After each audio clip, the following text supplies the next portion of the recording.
So we have a fantastic guest today, Karen Somerville. Karen has a wealth of experience in entrepreneurship. She's the former owner of Angel's Share, and she's a whiskey specialist. So, you know, lots of feathers in Karen's cap. So welcome, Karen. Thanks for coming along to King Street today. Thank you. So we'll talk a little bit about how you got started in business to begin with, and then we'll just evolve the conversation from there, if it's okay. So I started off. So Angel's Share was a glass manufacturing company formed in 2012, and it was myself and my father started it, and we recognised that in whisky, everyone who visits a distillery in Scotland, the Angel's Share is discussed, and the Angel's Share is the 2% of whisky that is lost in maturation when the whisky's in the casks. So they say before science got involved, the angels came down and took their share of the whisky, which left slightly empty casks. So every distillery in Scotland talks about that, and we decided, as my dad was a glass blower, that we would create an angel that was filled with whisky, that was sealed, so no one ever got the Angel's Share. And this was the icon of the Angel's Share. So a bit like our mythology was a bit like the Loch Ness Monster. No one's ever seen it, but everyone believes in it. So we created something that was tangible. And so we started that company. And with that, I then got heavily into learning about whisky and tasting whisky, and just fell in love and got really passionate about the fact that whisky is so diverse. There's so many whiskies out there. And then we just evolved the business from there into whisky glassware. So accessories, additional things that you would buy with your bottle of whisky, water droppers and gift sets, glassware, all that kind of stuff. So we manufactured all that. And where was that based? I was based in Bridge of Allen. Right. So always had a glass blowing factory. My dad ran a factory there making giftware and scientific glassware for a long, long time, since the 60s. And yeah, so his expertise, but he had retired when I came up with the idea of the Angel's Share. So we took him out of retirement, built the business up, and then we built it up to a global business, and we were exporting all over the world with our products. And within that, I learned so much about whisky. So then I became really interested in the whisky industry, and I was asked to be a judge for whisky competitions and awards. And then my business partner and I, one of my whisky friends and I, decided to go into business together and set up a whisky festival. And at that time, there was no whisky festival in Fife, and that was the only area that didn't have a whisky festival. So we set it up in Fife. So that's where the kind of journey How long ago went. was that? So 2017 was our first whisky festival, 2018, and then that ran really successfully and got bigger and bigger and bigger, from a one-day event to now a whole full weekend destination event. So all that, and that's just pivoted me into whisky in general, and just being immersed in the knowledge and the learning of how whisky's made All and the things industry whiskey. itself. Fantastic. So back to the Angel's Share. So that was a closed glass bottle, if you like, filled with whiskey. Decorative, so decorative ornament that. So nobody would ever drink from it. Yeah, and we did some limited editions. So we would do a limited edition every year, and that would be an old and rare whisky. So we have Angels that are filled with like 40-year-old Ardbegs, Macallans, really, really old and rare whiskies, which are sealed away forever. And as soon as they become lost whiskies, where there's just none of that left, or it's not in an archive somewhere, then our Angels still hold that. So whoever bought them, they were small runs, so we only ever did 50 Angels. That was it. Wow. And we had collectors from all over the world. So it Great was concept. It was a good thing. Yeah. And now Angel's Share has evolved. Obviously I've left the business, and my glass blowers who worked with us for all that time, they now carry on the Angel's Share, and so they are now carrying on that legacy of my dad and I, and still making the same products. So. Yeah, where are they being made now? So they're now in Glasgow, so still in Scotland, but they were Sean has got a studio in Glasgow now. So but Bridge of Allen was always our home, and Stirling I've always been really passionate about. The Stirling Woodwinters business. premises now, isn't it? Were you in the premises on? We were Henderson Street at one point? it's across from the Elmwater Cafe. So we had a studio and a retail shop there. Right. And then we moved down to where the UCP is, the Cork and Seal used to be called. So we had big offices in the factory studio down there. So so we evolved quite quickly, and we grew into it. Great. So as you came out of that, the glass blowing business, if you like, and obviously continued your passion for whiskey, which I know you're very passionate about still, you started to diversify a little bit and do other things from a business perspective. So do you want to tell the audience a little bit about what you've been doing since you left Angel's Share? So not just while I was in business, I networked a lot. So networking for me was a big thing in terms of meeting people and getting the product out there as well, but also to learn about other people's businesses. And I am also part of the British Association of Women Entrepreneurs. So I'm vice chair of that. That's a Forth Valley-based women's business group of purely peer-to-peer support and mentoring. It's part of a bigger UK-wide, but we're the Scottish arm. So I'm vice chair of that. And my networking for business was always that there were so many people in business that gave me a hand up when we were starting, that now I go, actually, I can really help a lot of businesses who are either starting or have a business that's doing really well, but they want to grow it. And where do they start? So that's kind of my niche, is that I want to help. I want to help other businesses get into growth, and also add value to the experience that I've got, and share that with them. So in some cases, are you becoming a bit of a fixer to help businesses turn themselves around? Yeah, as well? I like problem solving. I always love a challenge, and even when things in business do go wrong, I was always straight in there, like almost metaphorically in my welly boots up to my knees in it. And I would learn how to, get myself either out of whatever it was, whether it was import duties or, learning how to export to a certain country. I was always the one that would go in and problem solve that to find out how it worked and how we could resolve solutions. Good. So do you specialise in any particular sectors, or are you pretty diverse across I'm pretty wide. In fact, people will tell you, and even when I did go in to start consulting and the clients that I work with, it's so varied. Some clients I'm dealing with their marketing and helping them with their messaging and their marketing, and some clients I'm helping them with their financials and their, cash flow and stuff like that. And it's all these little things that people just go, well, I don't really understand that. Can you help me understand that? And that's probably more the value I want to bring. I don't want to go into a business and do it for them. I want to go into a business and teach them how to do it for themselves. And that's probably the value that I add.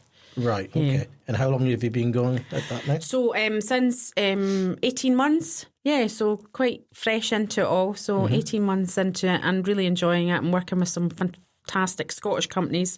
Scottish business is a passion for mine, especially women-led businesses. I really like to help, and understand how they can make their business grow and be successful. Fantastic. So is it all Scottish based, or do you do anything kind of south of the border? Well, it's all Scottish based now. I did have an Australian client who now have relocated or have opened up a Scottish warehouse and unit in Stirling. So I've relocated them from Milton Keynes. They did have a 3PL down in Milton Keynes, and I've relocated all that up to Stirling because they came to Stirling for a visit to meet me and fell in love with the place. And I said, well, you can have the business here, I can oversee it. And they're Australian. So there is still a bit of a global connection there. So they're in Australia, and I help and what they're called their sounding board and buffer board for their business here. And they've got, I've hired all their staff, I've built their team up and everything here. So what's the nature of that business? So it's moon bottles. So they're stainless steel water bottles and thermal mugs, and they're very eco-conscious company, fantastic values, and almost B Corp certified, not quite yet. And so they're on that level of great family business and great product. So totally invested in it. And very similar to what I did at Angel's Share in terms of, warehousing, exporting, e-commerce, I do a lot of e-commerce stuff Right. as well. So Did you do a lot of that with Angel Share as well? yeah, so e-commerce. So we had Angel Share was e-commerce and wholesale trade, and we did scientific stuff. So we did also have from the other side of distilling, we would deal with the retail shops and the visitor centres and their outlets, but we would also deal with the distilling ware, which was all the scientific glassware that's used in the actual whiskey making process. For the measurements. And... So there was kind of two edges there for that. Great. So if we kind of come back to the networking piece, because in fact we've had a couple of previous guests that we've had on have started business clubs and networking groups. You're probably familiar with the Ukrainian lady that founded the Ukrainian Women's Business Club. Anna, so we've had her on the podcast, Anna. Yeah. The power of networking is so significant, and certainly the circles that we work in within Stirling, there's lots of opportunity to join different and be part of different networking groups. So networking from the perspective of women's entrepreneurial groups, what else do you typically engage with from a networking point of view in the area? So from networking, from my point of view, is engage with agencies. If I wouldn't have grown my business without the support of people like the Chamber of Commerce, Business Gateway, all these pockets of agencies who are there to support business. And if you engage with them, you will get it back tenfold, either whether it's in connections or whether it's in funding or, just knowledge to help you build your own knowledge. I just find that in Stirling, we're actually really, on Forth Valley as a whole, we're really rich in business support. And I think that should be applauded, because I think there is other places in Scotland and certainly in England that don't have what we have here, which is really good. Yeah, no, I would definitely concur with that. And I think certainly from our perspective as well, we have a lot of things going on in this building with the Apart Hotel, the workspace business, the events business, but our whole strategy is about engaging the community. Yeah. And that is another form of networking. And, you always get a lot back from what you put into these things. Definitely. And there's always someone, especially when you, and it's not for everyone, networking. Takes people out their comfort zone. But I think even if you're the quietest person in the room, you can come away with a nugget of information that will help you or help someone that you need to help, or a connection or something. You always come away with something. You never come away and go, well, that was a waste of my time. There's always someone there that will be willing to help or, put you in touch with someone. And I think that's the beauty of networking, and especially with the British Association of Women Entrepreneurs, is very peer-to-peer support. So there's no buy-in, there's no sell, there's no big sell there. There's lots of different diverse people doing different things in business, but they all have a shared kind of, I suppose, support way of wanting to help each other.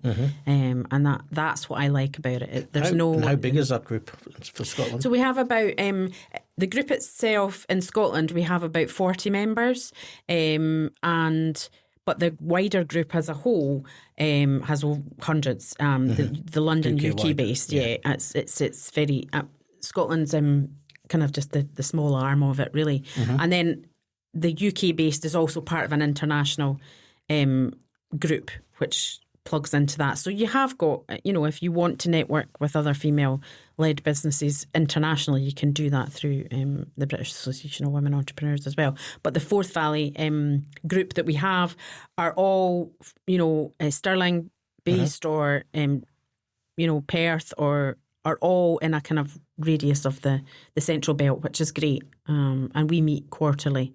And the women are always, really supportive, helpful, even if it's right down to, if you've got an HR problem and you just can't get your head around it, someone will go, well, I've been there, done that, and you can try that. So if some of the listeners, some of the, the women out there that are looking to be part of that type of group, how would they get in touch? And well, there's also, so Bowie, as we call it, it has quite strict criteria to join. Right. So you have to have a certain turnover. You have to put your own capital into your business. You have to put your own capital at risk, and have to employ staff. So it's quite strict on criteria. But there are other women's groups like Emerge with Ceteris, which is fantastic for entry level women in business who kind of Maggie runs that. Yeah. So Maggie and the people at Ceteris, the team there are fantastic. They have a skill share, which is invaluable. You know, if you've got a certain skill share, whether it be Google Ads or whatever, then you can tap into that in that network really easily. A bit of trade-off for tokens and stuff is a really good way to network. So if you're not at that stage where you have built a business to a certain stage, but you're just kind of in the peripheral, then things like Emerge or are great stepping stones to then get into Bowie, because the UK restrictions are quite tight. Okie doke. So what next for this Somerville conglomerate then? So where are you going next? Well, so the festival, I run two festivals, the Fife Whisky Festival in Borderlands, which is in Lockerbie, and the festivals, they tick over. I think I'm coming as a guest to the next one. I think you are, yes, which will be lovely. And so they have they've been going for a long time as well. They just kind of tick over. So when the festival time is on, then that's kind of when I meet all my whisky friends and do a lot of stuff like that. And there's lots of whisky conferences and things to go to. And then one of my clients is a distillery, so they're building a brand new distillery.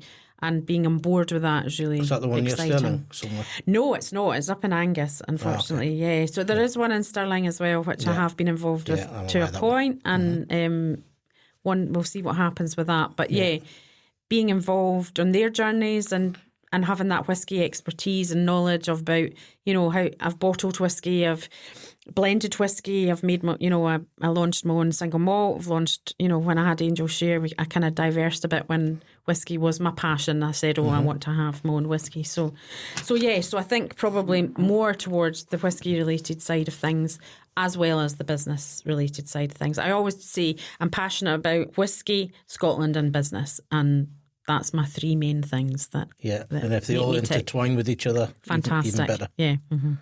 Yeah. Brilliant. Okay. So here's a question for you. So now older, wiser, very experienced in the world of business. Okay. What would you say to your younger self if you were starting out again? I would say everything works out. Because you have so many barriers in business, and constantly, especially when you're a sole trader or you don't have a big team, or even if you do have a big team, you're constantly firefighting something, whether it's customers or whether there's always something that needs sorted out, and you can have sleepless nights and worry and this is it's over moments. But actually, if you just take a breath and look at things, methodically or whatever you need to do, things work out. Whether they work out for they'll work out in one reason or other. And that's what I would tell myself now. I'd say, do not panic. Things will work out. Great advice. Yeah. Yeah, for all those, budding business owners and entrepreneurs out there. I mean, you find that every day you run into some challenge or the other. So just having the faith that things are going to work out is a good and having the resilience to go, actually, is this as bad as it's going to be? Okay. And how, being able to problem solve or just have someone in that can help you take that stress out of things. I mean, the amount of worry that hours I've wasted on worry on things, and now looking back, I go, what was I worrying about? Yeah. We just got on with it, or we just changed tack or whatever. Great. So great advice. Karen, fantastic topics that we've covered. Thank you very much. Very diverse as well, which is fantastic. So thanks for coming in. Thanks for being part of the podcast and sharing your story. Yeah, thank you very much. Thank you, Karen. Thank you. So we come to the end of another Stirling Business podcast. Karen Somerville, our guest today. very passionate about whiskey, I think it's fair to say, and also business and entrepreneurship, particularly in supporting women in that particular area. So thanks again for joining, and we'll be with you again on the next episode.